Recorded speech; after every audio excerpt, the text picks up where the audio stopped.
ಹೆಸರಿನಲ್ಲಿ ಸರ್ ಭಾಳಷ್ಟು ಬೆಲೆಗಳನ್ನು ಜಾಸ್ತಿ ಮಾಡ್ತಾರೆ. ಒಂದು ರೀತಿ ಮಾರ್ಕೆಟಲ್ಲಿ ಕಂಟ್ರೋಲೇ ಇಲ್ಲ. ಭಾಳಷ್ಟು ಎಲ್ಲ ನೋಡಿ, ನಾವು ಹೇಳಿದ್ದೇವೆ ಫುಡ್ ಡಿಪಾರ್ಟ್ಮೆಂಟ್ನವರು ಅವರು ಎಲ್ಲಿ ಕಾಳಸಂತೆ ನಲ್ಲಿ ಮಾರಾಟ ಮಾಡ್ತಾರೆ ಗ್ಯಾಸ್ ಸಿಲಿಂಡರ್ಗಳನ್ನ, ಅದೆಲ್ಲ ಒಂದು ರೀತಿಯಲ್ಲಿ ನಾವು ನಮಗೆ ಗೊತ್ತಾದ ತಕ್ಷಣ ಅವ್ರ ಮೇಲೆ ನಾವು FIR ಹಾಕ್ತೀವಿ.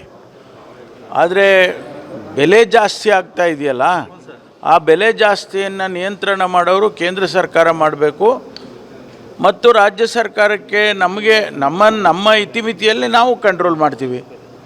ಈಗ ಅಲ್ಲಿಂದ ಸೂಕ್ತವಾದಂಥ ಡೈರೆಕ್ಷನ್ಸ್ ಬರದೇ ಹೋದರೆ ಹೆಂಗೆ ಮಾಡೋದು?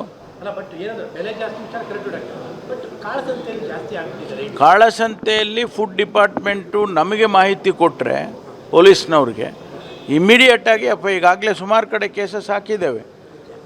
ಈಗ ಕಮರ್ಷಿಯಲ್ ಸಿಲಿಂಡರು, ನಮ್ಮ ಡೊಮೆಸ್ಟಿಕ್ ಸಿಲಿಂಡರ್ನ ಕಮರ್ಷಿಯಲ್ ಸಿಲಿಂಡರ್ಗೆ ಮಾರಾಟ ಮಾಡಿರೋವ್ರ ಬಗ್ಗೆ ಈಗಾಗಲೇ FIR ಹಾಕಿದ್ದಾರೆ. ಅಂಥದ್ದನ್ನು ನಾವು ಖಂಡಿತವಾಗಿ ಪೊಲೀಸಿಗೆ ಇನ್ಫಾರ್ಮೇಷನ್ ಕೊಟ್ಟರೆ ಪೊಲೀಸ್ನವರೇ ಸುಮೋಟೋ ಮಾಡೋದಕ್ಕೆ ಹೋಗೋದಿಲ್ಲ. ಪೊಲೀಸ್ನವ್ರಿಗೆ ಯಾರಾದರೂ ಹೇಳಬೇಕಲ್ಲ, ಇವರು ಫುಡ್ ಡಿಪಾರ್ಟ್ಮೆಂಟ್ನವ್ರು ಹೇಳಬೇಕಲ್ವಾ, ಅದು ಆದರೆ ಮಾಡ್ತಾರೆ. ಸರ್, ಚುನಾವಣಾ ಪ್ರಚಾರದಲ್ಲಿ ಮುಖ್ಯಮಂತ್ರಿಗಳ ವಿರುದ್ಧ ಅಶ್ಲೀಲ ಪದಗಳು ಮಾತಾಡ್ತಾ ಇದ್ದಾರೆ. ನೋಡಿ, ನಾವು ಒಂದು ರೀತಿಯಲ್ಲಿ ನಮ್ಮದೇ ಆದಂಥ ಸಂಸ್ಕೃತಿ ಇದೆ, ಸಂಸ್ಕಾರ ಇದೆ. ಅದರ ಹಿನ್ನೆಲೆಯಲ್ಲಿ ನಾವು ಮಾತಾಡಬೇಕಲ್ವಾ. ನಾನು ಇವತ್ತು ಚುನಾವಣೆಗೆ ಹೋದಂಥ ಸಂದರ್ಭದಲ್ಲಿ ವೈಯಕ್ತಿಕವಾಗಿ ಅನೇಕ ನಿಂದನೆಗಳನ್ನು ಮಾಡೋದಿದೆಯಲ್ಲ, ಅಥವಾ ಕೆಟ್ಟ ಅಶ್ಲೀಲ ಶಬ್ದಗಳನ್ನು ಬಳಸೋದಿದೆಯಲ್ಲ, ಅದು ಸರಿ ಕಾಣಿಸೋದಿಲ್ಲ. ಅದು ಒಂದು ರೀತಿಯಲ್ಲಿ ಜನಸಮುದಾಯ ನಮ್ಮನ್ನು ಗಮನಿಸ್ತಾರೆ. ನೀವು ಹೇಳ್ಬೋದು, ಸ್ಟೇಟ್ಮೆಂಟ್ ಕೊಟ್ಬಿಡ್ಬೋದು, ಆದರೆ ನಿಮ್ಮನ್ನು ಅಪ್ರಿಷಿಯೇಟ್ ಮಾಡಿಬಿಡ್ತಾರಾ? ಯಾರೂ ಮಾಡೋದಿಲ್ಲ.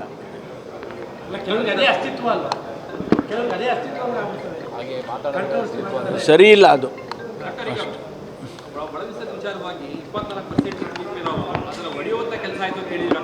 ಯಾರು ಹೊಡೆಯೋಂಥ ಕೆಲಸ ಅಲ್ಲ ರೀ. ಈಗ ಇವರು ನಾನು ಹೊಡೆದಿದ್ದೀನ?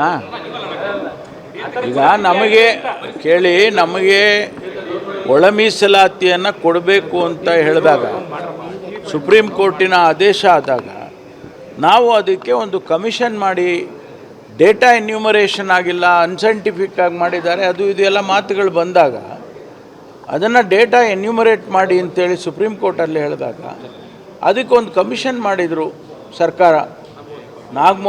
ಜಸ್ಟಿಸ್ ನಾಗಮೋಹನ್ ದಾಸ್ ಅವರ ಸಮಿತಿ ಮಾಡಿ, ಕಮಿಷನ್ ಮಾಡಿ ಅವರು ವರದಿ ಕೊಟ್ಟರು. ಅದರಲ್ಲಿ ಅವರು ಜಾತಿಗಳು ಆಧಾರದ ಮೇಲೆ ಗ್ರೂಪ್ ಮಾಡಿದ್ದಾರೆ. ಆ ಗ್ರೂಪಿಗೆ ಇಂತಿಷ್ಟು ಪರ್ಸೆಂಟೇಜ್ ಅಂತ ಅವ್ರು ಹಂಚಿದ್ದಾರೆ, ನಾವಲ್ಲಿ ಹಂಚಿದ್ದು. ಅದನ್ನು ನಾವು ಕ್ಯಾಬಿನೆಟಲ್ಲಿ ಅಕ್ಸೆಪ್ಟ್ ಮಾಡಿದ್ದೀವಿ ಅಷ್ಟೇ, ಬಿಟ್ಟರೆ ನಾವೇನು ಮಾಡಿಲ್ಲಲ್ಲ.